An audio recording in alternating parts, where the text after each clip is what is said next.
Hello, friends. Welcome back to this episode of Test Those Breasts. I am your host, Jamie Vaughn, and today I am super excited to have my guest, Nancy Kinnear, on my show. Nancy and I actually met online. We are in a private group together, and I reached out and wanted to interview anyone who could help our breast cancer community.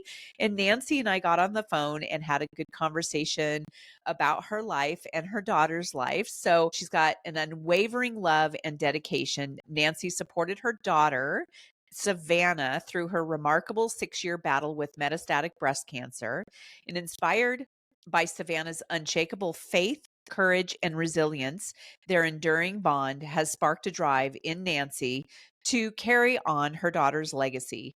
Savannah continues to inspire Nancy to cherish every moment, discover strength in challenges, and live with purpose. Nancy struggles in her search for who she is in this sea of grief, navigating her new reality in order to find her purpose and meaning in life. Nancy is guided by her faith in Christ and leans heavily on her loving husband. Well, hello, Nancy. How are you doing today? Jamie, thank you for having me. You A little okay, but not as rough as yours. Well, yeah, to my audience, I'm pretty sick today. I don't know what I have, but I've been in bed all week. Kept coming back from Costa Rica, and but I'm so glad that we got to connect today. Yes. Nancy, your daughter Savannah did not pass away very long ago. It was what did you say last April? Yes, yes. So this is still very raw and fresh for you, but I'm excited to talk to you because Savannah had a way of making sure that you carried on her legacy to educate and bring her story to as many people as possible. So I'm so grateful that you're here to share that story.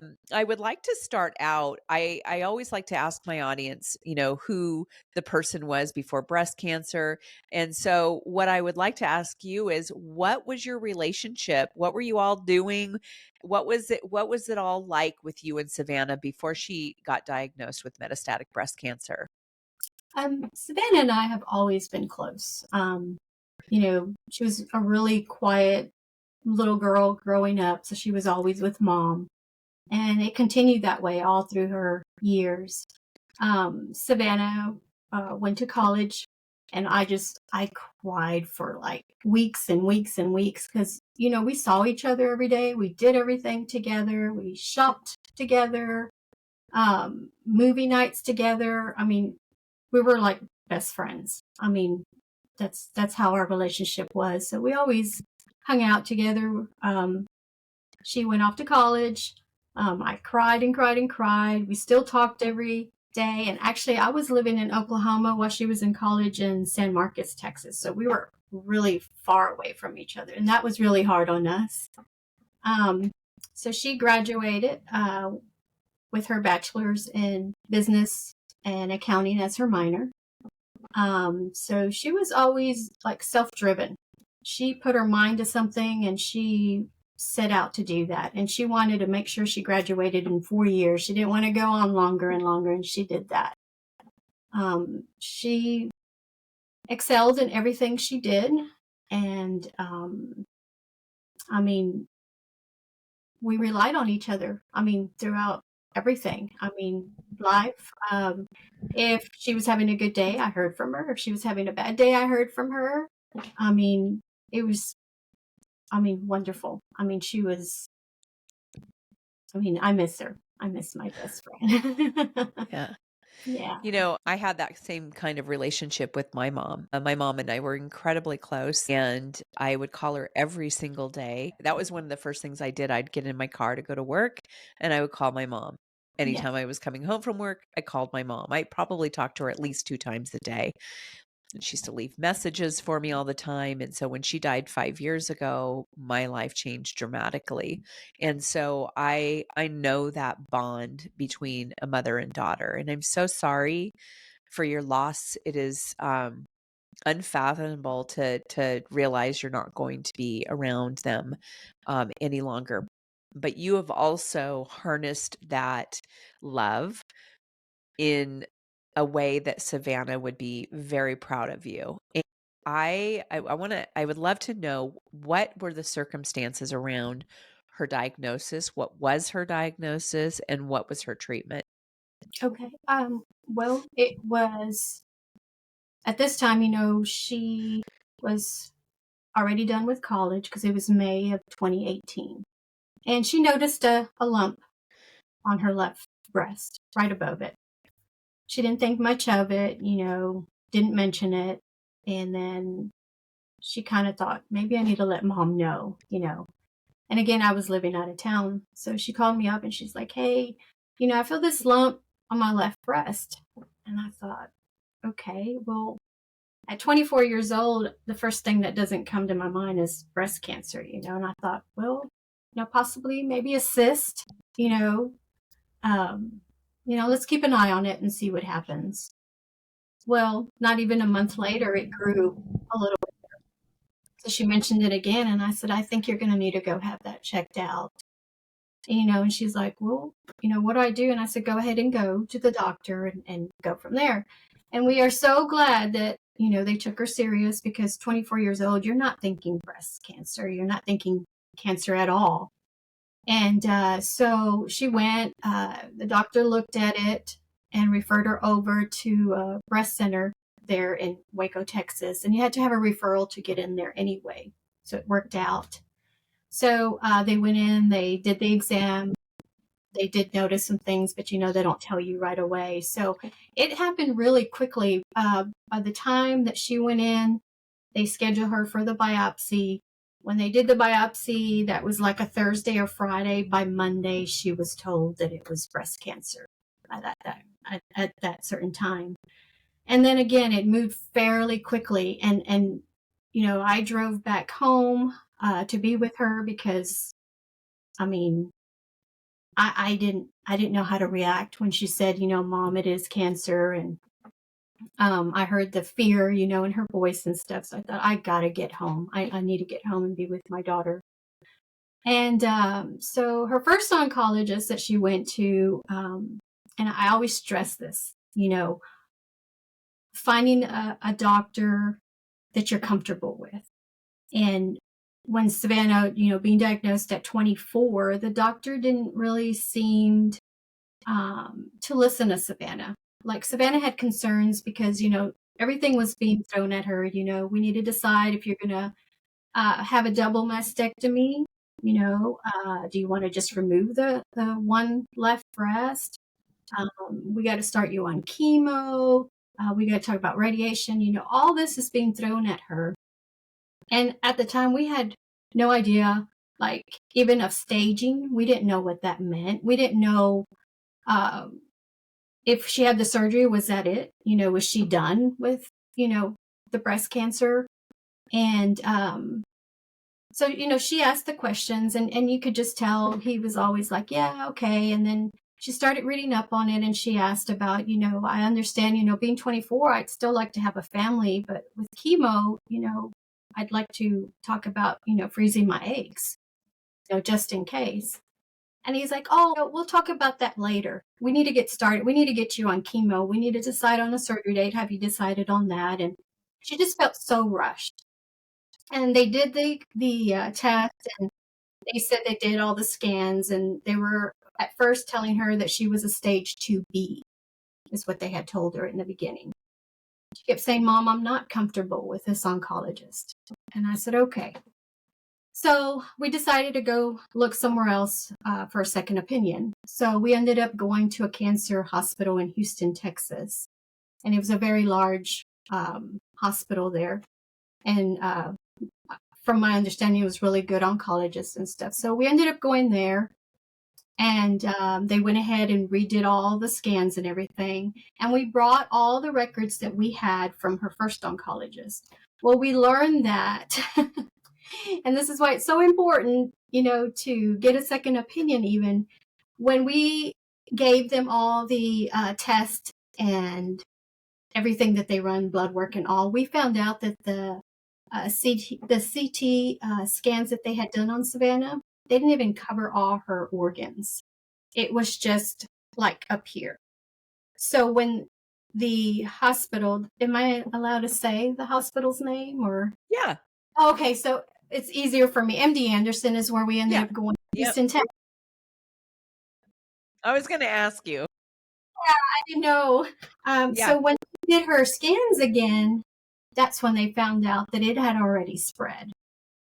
So it was So they already, did her whole body yes. after that. Okay. So she was automatically stage 4, de novo is what they said. And she did have the surgery and everything done here in Waco, Texas. So she was already flat when she went to MD Anderson. So we should have just went with our instinct and went to MD Anderson, but we didn't because there was so much that she missed in between that.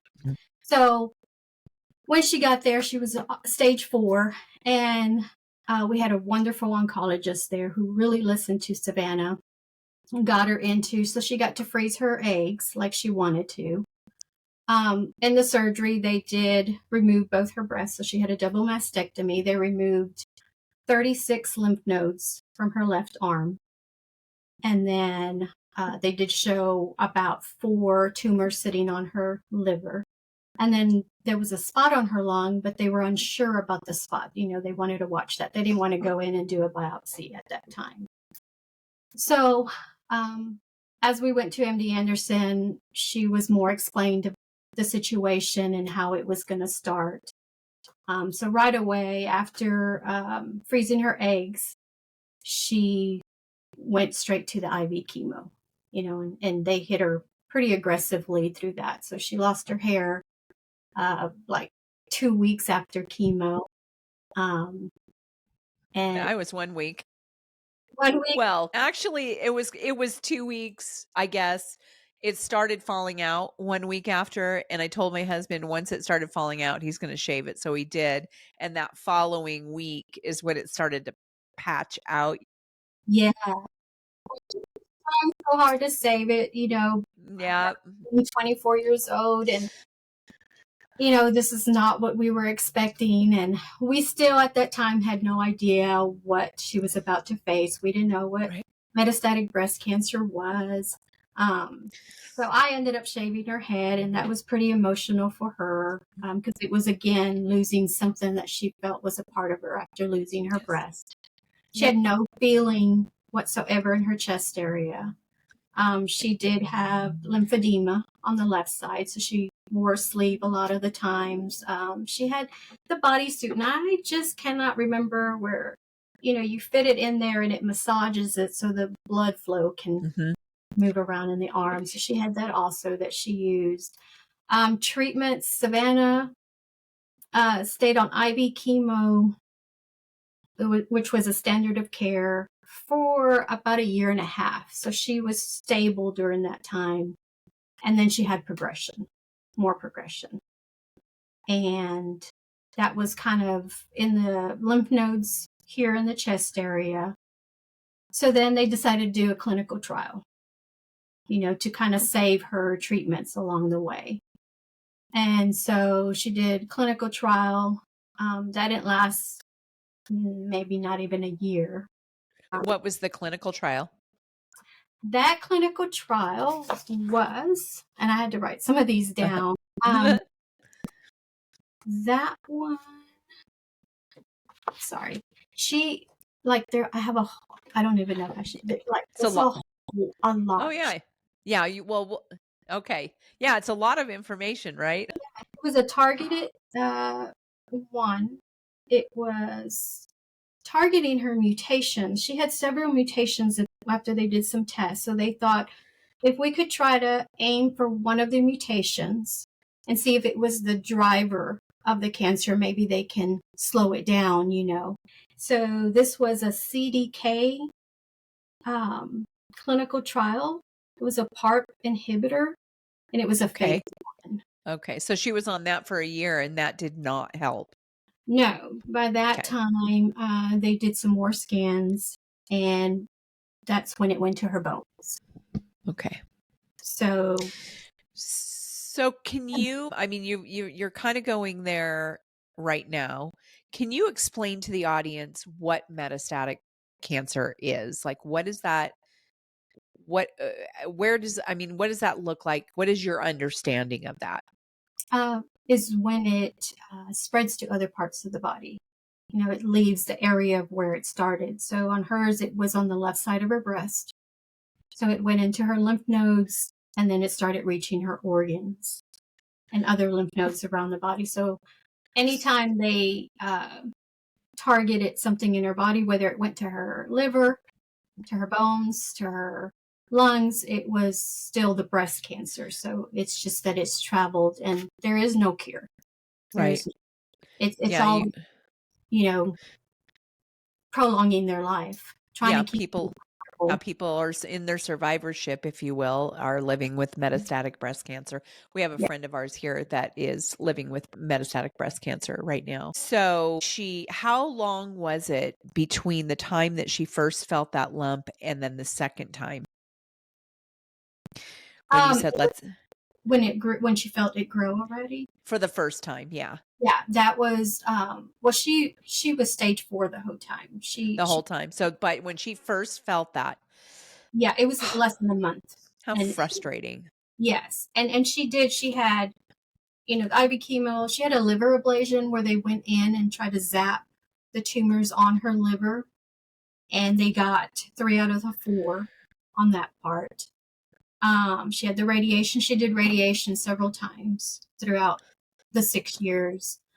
She did Extiva shots for her bone mets, Zoladex. She had that. She went through physical therapy. She had an IVF filter put in because she was getting blood clots. So she had to do that. Per day, she was taking like 7 to 12 pills a day for side effects and pain. And that was pretty much her 6 years. She went from this really healthy, outgoing person to one that was pretty much in bed, and in and out of the hospital, constantly. We probably lived in Houston during the 6 years more than we did in our own hometown. Yeah. Yeah. Definitely not something that you're expecting such a young woman to experience. I'm just, imagining the fact that how would she have ever have known anyway, without feeling that lump that something was wrong? Because, we don't get mammograms at that age, right? Do you have anything in your family? Did you uncover anything about genetics? Yeah, they did some tests. Mm-hmm. There was nothing. We have no clue. Yep. Savannah got the breast cancer. We couldn't find Well, anything. it's frustrating because you'll never know. We won't know that. I'll never know how I got it. I have no idea. And I didn't have it in my family either. And most people don't have it in their family that get breast cancer anyway, which was a total mind blow to me because most people think, oh, if you have a predisposition of any kind, that is when you get breast cancer. And that's just, simply not the truth. And so, so it's got to be very frustrating, number one, not even knowing how the heck that happened and knowing that she was so young and she didn't get to live, her life. You were an amazing caregiver to her. What was that like for you? Oh my gosh. It was both such an honor, but at the same time, it's the hardest thing I ever had to do. You got to stay strong because she got to a point where she was just trying to live. She didn't want to hear any more about her scans because scans were like every 3 months throughout, because being stage 4, they want to keep up with the treatments and stuff. So, she got to a point where it was just too much to even listen to the results of these scans. You know how they say scanxiety? It's definitely real. They are real. They are real, even for the caregiver. Yeah. But I would not change anything. Like, I was honored to be there by Savannah. And, she asked us, even from the beginning, she always said, I need for y'all to never give up, no matter how hard it is. And she says, when it comes time that I decide to stop treatments, then, that's when it's okay to say, that it's done. So we always try to stay positive with Savannah, and encourage her.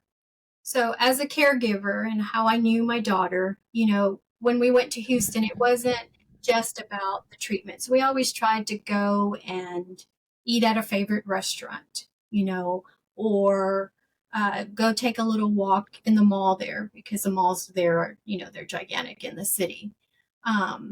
We always try to do something beyond just making it about cancer. And that was kind of the rewarding part of it. But then you had the side where I watched my daughter live in a lot of fear, because she never knew when her time would be up. And she always knew that it would be shorter than what she wanted. And Savannah was, amazing through it all. She smiled through it. She was courageous, brave, asked the questions when it needed to be asked, advocated for herself. So by watching this, it gave me the strength to continue to be the caregiver that I needed to be there for Savannah. But watching her as the years went by and for her to decline like she did, that was hard. Yeah. Those were the times where I would sneak off, into the kitchen and let the tears fall. As the years went by, the cancer had spread. It started in her breast to the lymph nodes to her liver. It did go into her lungs. She had pleural fusion around both lungs. And then she had a partial collapsed lung, and it was all in the bones. In her lymphatic system, it went back to the liver, into the liver duct. Am I saying that right? So, she was like a walking miracle by the end, and so it was hard. And I did the draining, on her lungs.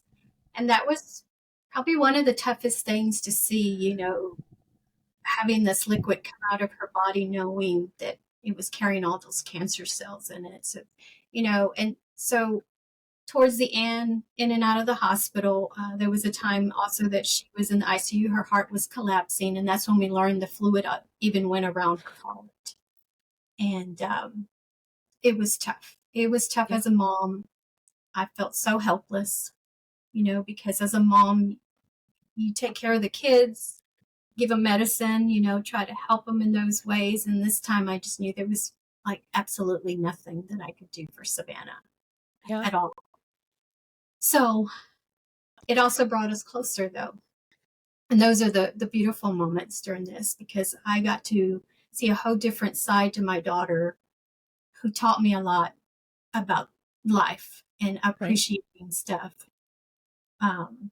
But, when I think back now, I feel like I'm being ripped open again, because it's trauma. It's a lot of trauma, not just for her, but for that person watching. Because like I said, you can't do anything for them.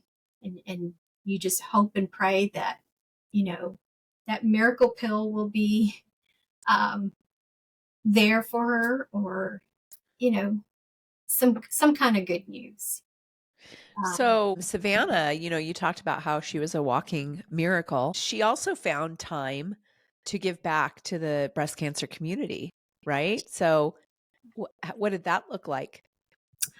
Savannah got to participate in the New York Fashion Week. She got to walk as a metastatic breast cancer. And this was done through METAVIVOR and AnaOno.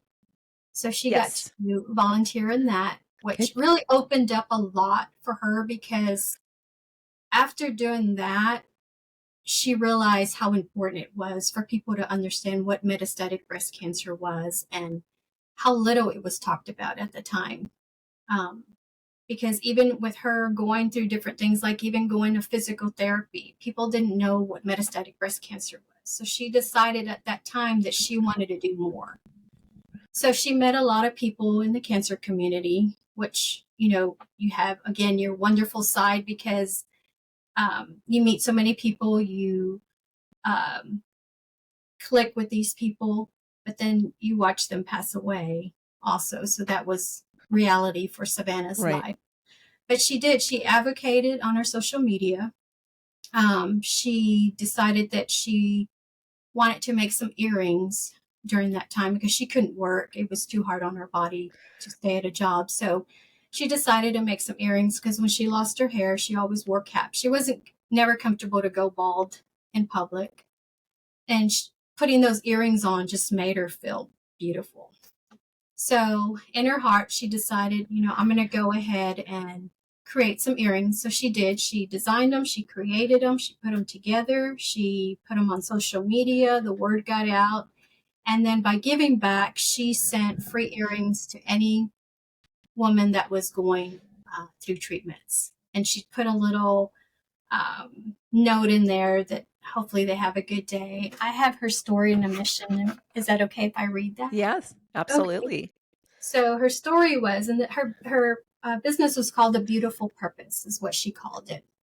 And her story was, when I lost my hair during chemo, my favorite accessory to wear with my head wraps were earrings. I wasn't confident enough to show my bald head, but when I wore earrings, I felt beautiful. This is what inspired me to create A Beautiful Purpose. And her mission was to make every woman feel beautiful when they look in the mirror, even on her hardest day. And then along with the sales, a portion of the earrings I create will be gifted to women undergoing cancer treatments. I love And that. she did. She donated earrings to chemo kits. She'd take them to the hospital with her, and she'd also give them to her nurses and doctors, and they all loved it. And then if she saw some patients there, she would just give them some earrings, and she just had a big heart. So Oh, it made her feel like it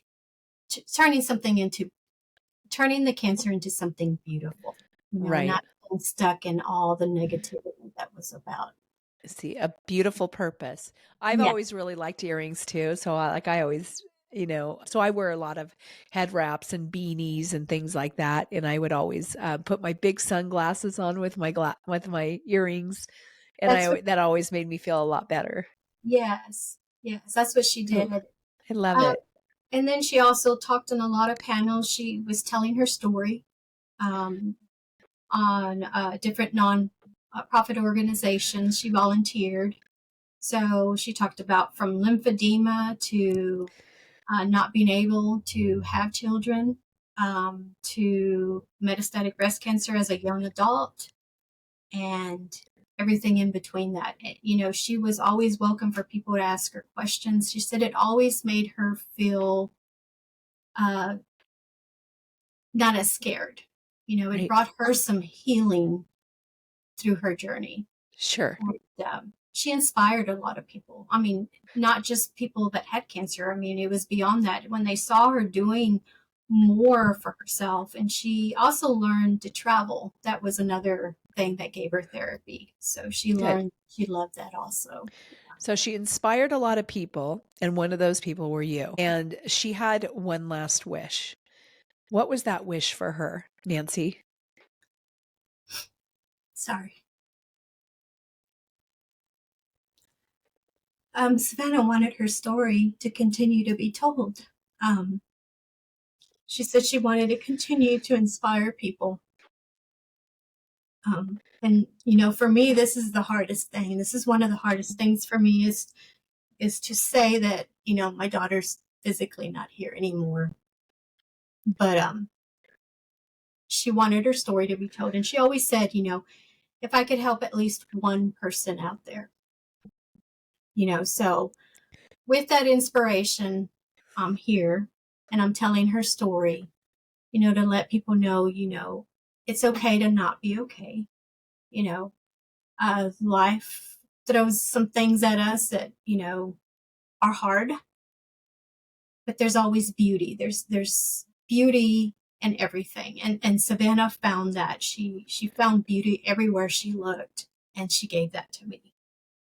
So I am going to continue telling Savannah's story like she wanted me to. And I'm hoping that I can capture who Savannah was, and that it will help people out there, whether it's going through the cancer treatment or the grief that comes with it, because she grieved a life, a different life. And I can really relate to her grief now. I go back and read some of her posts, and I thought, that's exactly how I feel, so Well, and that's plus, a daughter is not supposed to die before her mom. And so that's a totally different and legitimate type of grief for you. And you did, and luckily she's touched more than one life, obviously. She's touched a lot of lives. And even going back to that lesson about second opinions, this is something that I think a lot of people struggle with because, we want to trust our medical providers, which obviously we should because they are the professionals. However, if something doesn't feel right, like she knew that particular oncologist did not have the bedside manner that she needed. And that gave her strength enough to say, Mom, I don't like, and like, how many people actually say something like that? Not a lot of people do. And so luckily she had the wherewithal to be able to say, Mom, this is not the person that I need to be with. So that's a huge lesson in itself, right? So her last wish was to make sure that you told her story. What would you like to tell the world about your experience with Savannah, and what should people know about this disease? Like what is the overarching mission and message you think that you can share?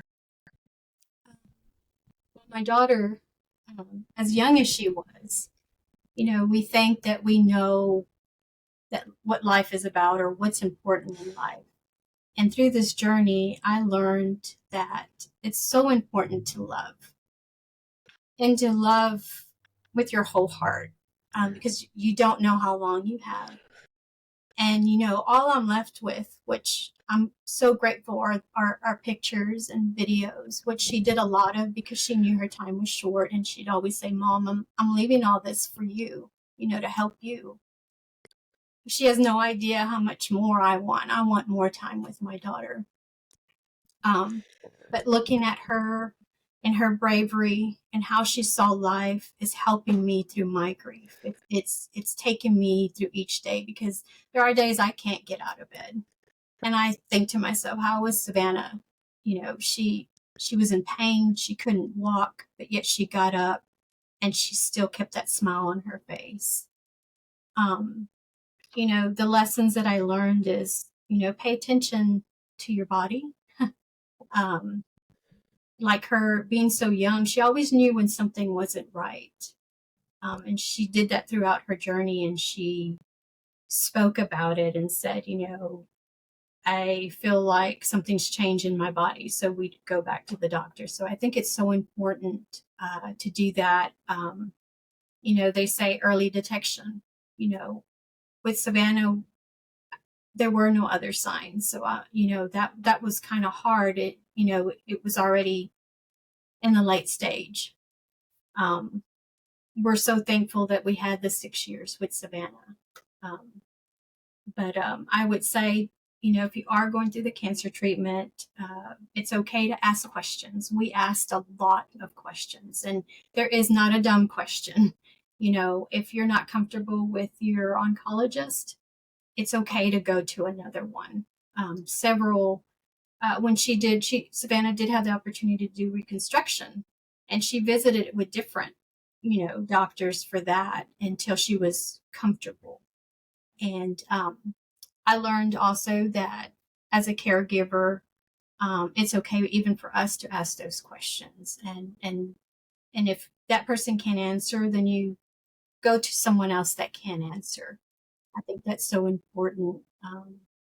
But spending time together with your family, your loved ones, life is short. I know that now. 30 years have gone by way too fast for me. But Savannah, she was brave through the whole journey. I don't think she realizes how many people she inspired through it all. because there's so many that still contact me, and if they're having a bad day, they remember some words from Savannah and stuff. But yeah, Well, I'm and kind she's of a still little speechless. with the yeah, with this podcast, we are putting her story out there to even more people.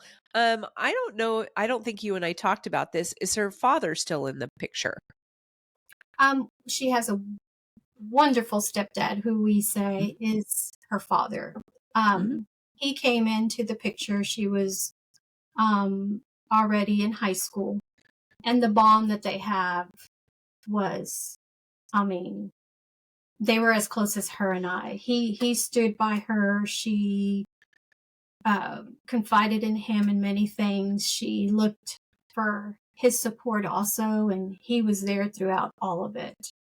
And that's another thing that we learned. We thought we were a close family before the cancer diagnosis, but when Savannah got diagnosed, our family changed. And she also has an older sister, so everything changed. We had Sunday dinners. We traveled together. We just went and sat in each other's homes, just watching whatever on TV, just so that we can be with each other. We learned how important this time was. We learned how important it was to say, I love you. I told Savannah throughout her entire life, but more towards the end, how much I loved her. And I can tell you today that still wasn't enough. But her father, he is my support now going through this grief. Good. But he was also our support. He's the one that was our rock through it all because, like I said, I try to stay really strong in front of Savannah to give her more strength. But he was really our rock because, she knew I was going to struggle and I was struggling. So she looked to him like, hey, take care of mom, make sure that mom's going to be okay. So, yeah. And Savannah did get married during this time, and her husband was Oh, also very supportive. She wanted the title of a wife and a mom, but she did get the title of being a wife. She got to stay married to her high school sweetheart, and they were married for 2 years before she passed. And he was also in the picture, and he's a wonderful guy. I mean, he took care of my daughter. He was there by her side through it all. So and how's he doing now? he's struggling with this part, like we all are. He's really trying to find himself also. They were together over 10 years, so they kind of grew up together, and they were together while she was away at college and then with her diagnosis. So, their relationship was real unique because they had to make a lot of critical decisions during this time, Sure. and they had to face a lot of um, results like, not being able to have children.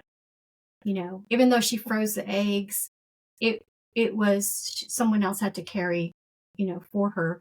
But in Savannah's heart, it was also the question, is it fair to bring a child into this life that's gonna, not have a mother to see this child grow up? So she didn't Right. want to be selfish in those ways. So her decision at the end was, I'm just not going to have children. And that crushed her Yeah. more than anything because she wanted that life. But they did have a beautiful wedding during the time and a beautiful life together. So, Well, my heart goes out to him and your husband as well, and you and all of her friends. And I just really appreciate your sharing this story of Savannah. And I feel that she's with you. And I think that she would be very proud of you for, your energy into doing what she asked you to do because that it was that important to her and having conversations with people like me. And what kind of advice would you give to people um or maybe even just to other caregivers as we leave this conversation? What would you say? I'd say, it's okay to give yourself some time. I had a really hard time with that part. I wanted to constantly be there with Savannah. And she'd always say, Mom, you know, if you need to go take a day, you know, go and, you know, go walk the stores or something. But in my heart, I couldn't. But there were times where I think it would have done better for myself, and come back. And like I said, because I didn't want to be there emotional in front of her. So I say, take some time for yourself. It's okay to ask for help. I say, it's okay to let the person know that, you know, you are emotional that day. I would express that to Savannah and tell her I'm taking it a little bit harder today, you know, and it's okay to do that. And again, it's okay to ask the questions when you're at the doctor's office. It's also important because we have a different view of it when we're on the outside than, you know, the one that's going through it. So I say that's very important to do also. Um, so I know you asked me something else besides that. Oh, that's just the advice that you would give. And that's such great advice. And I mean, I know that's really hard for people to walk away. And my husband, I told him, you know, he to go and do stuff, you know, so he found a balance, you know, where he could go, especially when I was sleeping and not feeling well, you know, from the chemo. So he would go out, ride his bike or go golfing or whatever, and then come back. And so it is really important because if you're not physically and mentally strong, then it's really hard to take care of someone. So self-care for the caregiver too. So, Yeah, well, Nancy, I just again really appreciate your taking the time to tell your story because this is your story too, as a caregiver, as a grieving mom, and you know, telling Savannah's story. I'm so glad that you're putting it out there. And I hope you get on all kinds of other podcasts and you know, wherever you can spread that knowledge and that love for Savannah. Is there anything you'd like to leave us with before we wrap up? I'd just like to thank you for this opportunity. Let me be Savannah's voice. I appreciate you taking the time even when you don't feel so well. I know. Usually, I mean, I'm usually feeling pretty good, but obviously my audience probably can hear my stuffed upness and I don't even know what it is. I haven't gone to urgent care, but I've been laying low and taking care of myself. Well, I really appreciate it, Nancy. I'm sending you and your family all the love. And to my audience, I really appreciate your joining us again. And if you can head over to your favorite platform and rate and review this podcast, it really does help. You know, get the podcast out there to more people. And we will see you next time on the next episode of Test Those Breasts.